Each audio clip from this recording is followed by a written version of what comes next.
Central Australia's semi-arid region isn't what most people would call very hospitable. Fires burn across the land, rain falls only very rarely, yet life carries on. In this episode we look at some of the animals that live out in this region and how they survive.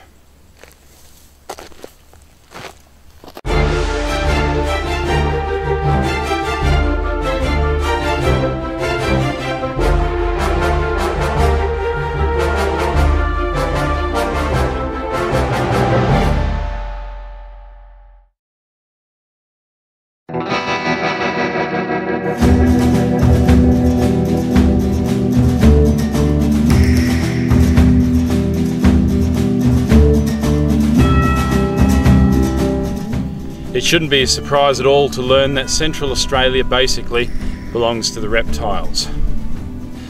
Thanks to their dry, waterproof skin, they hardly lose any water at all, and they can certainly gain quite a lot of moisture from the foods that they eat. Also, they don't need to eat all that much at all. Being reptiles, they have a very low metabolism, which means they don't require quite as much food as, say, mammals or birds.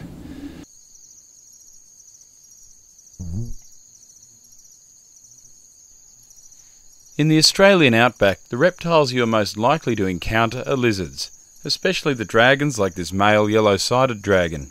He is sitting on a twig catching the first of the morning sun. While he is warming up, he'll remain dark to absorb as much heat as possible. This also makes it hard for predators to spot him from above. When he finally gets to operating temperature, he turns brown, red and yellow. This is very attractive to the drab females. There is much to learn about a male by his colours. Males cannot maintain their colours if they are sick or parasite-ridden. As they are so obvious to predators, they must also be able to outsmart them to survive. Males in full colour display to passing females by finding high vantage points above the grassland.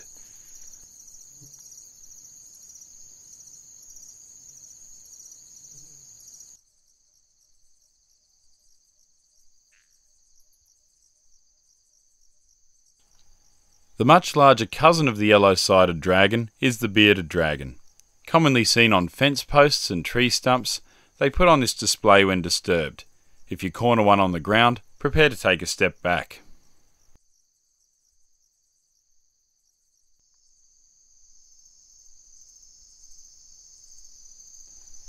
Searching through the grass for a meal of lizards, rodents or frogs is this western brown snake.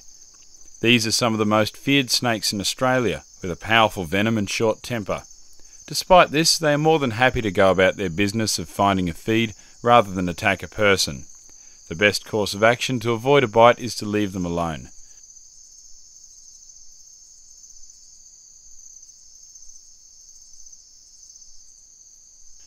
During warm weather, they will also hunt at night.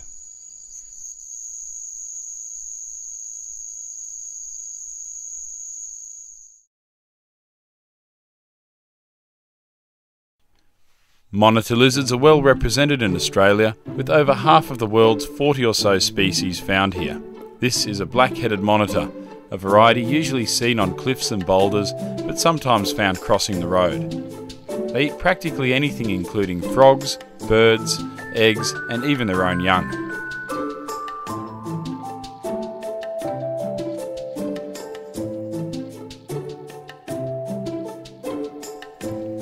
As you get closer to the edge of the desert, you will see red sand dunes with patchy growths of spinifex grass.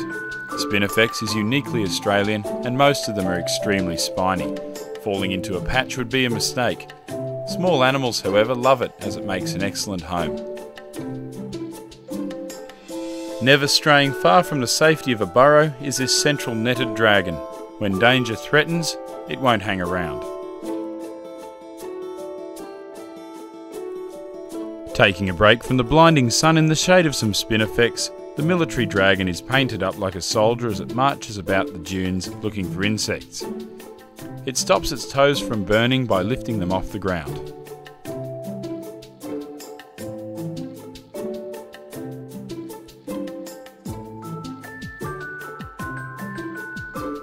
A common walker's companion on rocks beside footpaths is a Centralian earless dragon, named for its apparent lack of ears.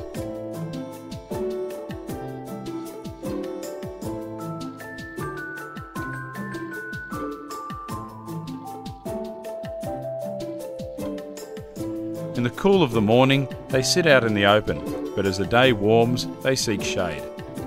As the day cools again in the afternoon, they climb back up their favourite rocks to impress partners and threaten rivals.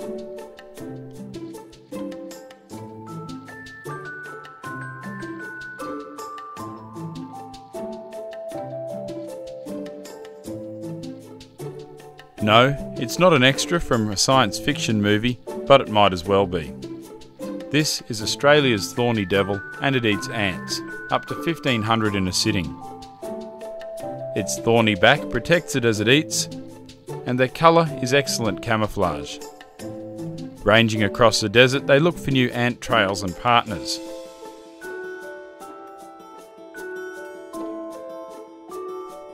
They have a most unusual way of getting about. It's as if they are unsure of each step. They are commonly seen just before summer and just after. For the rest of the time, they stay hidden and keep their secrets to themselves.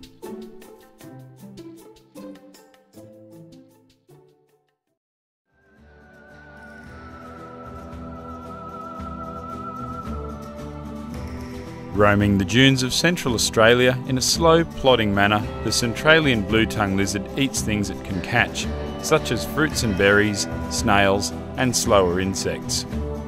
When threatened, they cannot run fast on such short little legs, so they resort to flashing the blue tongue and flattening the body to look bigger. This usually does the trick.